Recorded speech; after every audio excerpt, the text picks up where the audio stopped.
এটা হচ্ছে wins machine, যেটা দিয়ে আর কি নোংর উঠানো হয় আর এমনিতেই নামানো হয় এই মেশিন দিয়ে। আজকে আমরা এই জাহাজটি দেখাতে যাচ্ছি, আপনারা সম্পূর্ণ ভিডিও দেখবেন, অনেক কিছু জানতে পারবেন। আসসালামু আলাইকুম, কেমন আছেন সবাই? যে যেখানে আছেন আশা করি আল্লাহর রহমতে ভালো আছেন, সুস্থ আছেন।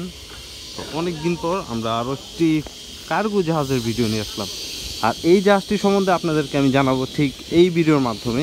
আপনারা অনেক কিছু জানতে পারবেন। এই জাহাজটি মালের ধারণ ক্ষমতা কতটুকু, কত টাকা লাগে তৈরি করতে, আরও বিষয় যতটুকু জানা সম্ভব। তো আমরা প্রথমে যেটা করতে যাচ্ছি সেটা হইতেছে আপনাদেরকে পিছন দিকটা দেখাই, তারপর আমরা উপরের দিকটা দেখাবো এটার উপরে কী কী আছে না আছে। তবে পিছন দিকটা দেখাই এর জন্য যে পিছন দিকটাতে কতটুকু কাজ করা হয়েছে। এটা মূলত উঠানো হয়েছে ঠিক রং করার জন্য, প্লাস আরও বিভিন্ন ধরনের যেসব কাজ থাকে এর জন্য তোলা হয় একটি জাহাজ, যেটাই বলি। তো এই হচ্ছে পপুলার, বিশাল বড় একটি পপুলার, 4 পাতার একটা পপুলার এই জাহাজটিতে।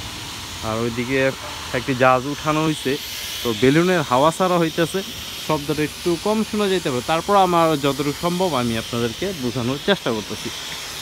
এই হচ্ছে এই পপুলার, এই যে দেখেন। তো এখন আমরা এটার উপরে চলে যাই, উপরের দিকটা দেখাই কি অবস্থা আছে। এটা হচ্ছে কার্গো জাহাজের সামনের দিক। এখানে একটি পাইপ বানানো আছে, তবে এটা কিসের এটা জানা নেই। আর এইটা যেটা দেখতেছেন এটার সাথে অনেকে পরিচিত, যেটা হইতেছে উইন্স মেশিন বলা হয়।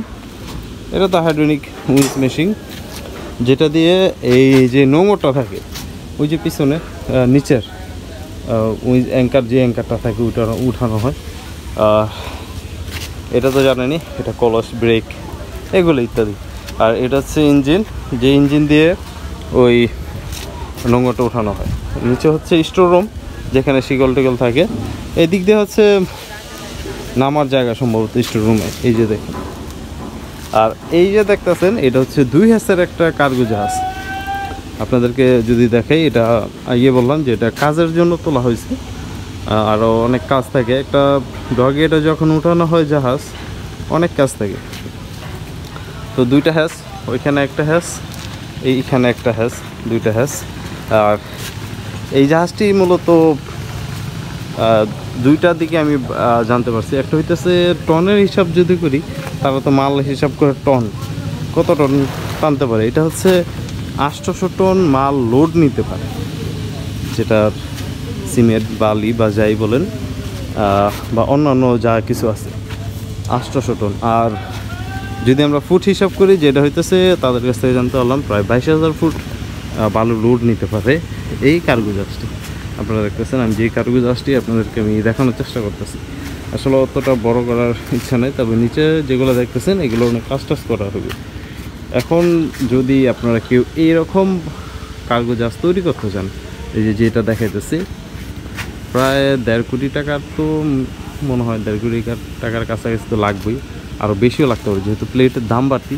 আর উপরে হইতেছে এটা মাস্টার পিস, যেখান থেকে আর কন্ট্রোল করা হয়। ভিতরে হচ্ছে তাদের থাকার রুম, যারা স্টাফ আছে, মাস্টার সাহেব আছে, তারা ওইখানে থাকে।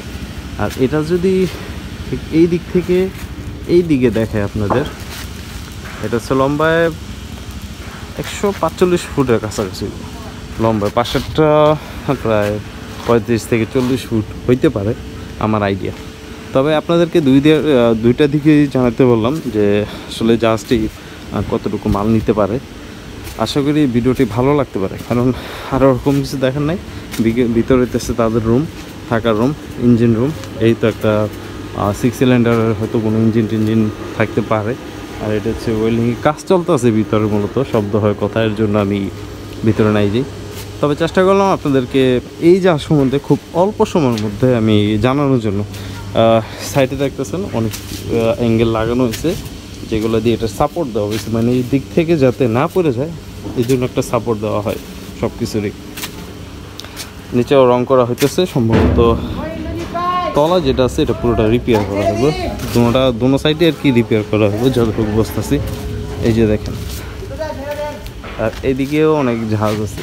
তবে আস্তে আস্তে জাহাজের ভিডিও আমরা দেওয়ার চেষ্টা করবো। আসলে ডিটেলসে অত কিছু জানতে পারি না, যেমন বাল্কের জাহাজে অনেক কিছু ডিটেলসে জানা যায়, আর কার্গো জাহাজেও জানা যায়, কিন্তু শিপের ডিটেলসটা অনেকেই জানতে চায়, আবার বলতেও চায় না।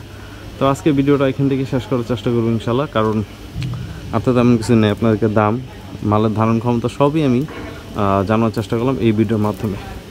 ইনশাল্লাহ ভিডিওটা আশা করি ভালো লাগবে। আর চাইলে সাবস্ক্রাইব করতে পারেন, চাইলে শেয়ারও দিতে পারেন, কারণ আপনাদের সাপোর্ট অনেক কিছু আমাকে আগে নিয়ে যেতে পারে। এই তলাটাও সম্ভবত পরিবর্তন করা হবে, যে প্লেটগুলো আছে। তো যারা মুসলমান আছেন সকলেই পাঁচ ওয়াক্ত নামাজ পড়বেন। যারা অসুস্থ আছে আল্লাহর জন্য সকলকে ভালো রাখে, সুস্থ রাখে, নিরাপদ রাখে। বিদায় নিচ্ছি এখান থেকে। আল্লাহ হাফিজ।